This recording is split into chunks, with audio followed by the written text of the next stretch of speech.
বাঙালির জাতির পিতাকে? প্রশ্নটি নতুন কোনো প্রশ্ন নয়, তবে এর উত্তর যেন বারবার নতুন রূপেই ফিরে আসে আলোচনার টেবিলে।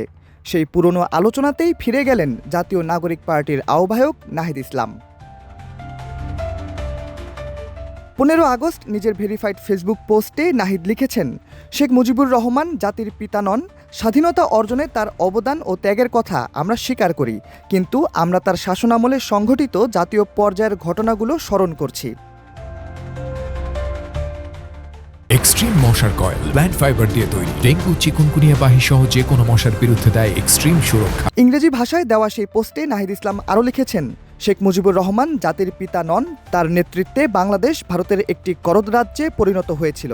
1972 সালে গণবিরোধী সংবিধান চাপিয়ে দিয়ে প্রতিষ্ঠা করা হয় লুটপাট, রাজনৈতিক হত্যাকাণ্ড ও একদলীয় বাকশাল।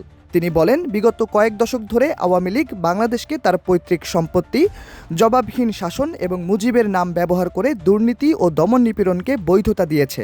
এটা গণতন্ত্রের ছদ্মবেশে আধুনিক জমিদারি কায়েম করা ছাড়া কিছুই নয়।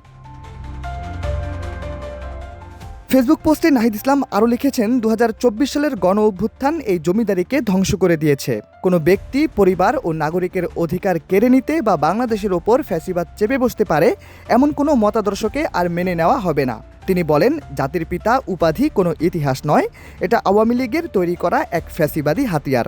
বাংলাদেশ সকল নাগরিকের সমান অধিকার ভিত্তিক রাষ্ট্র।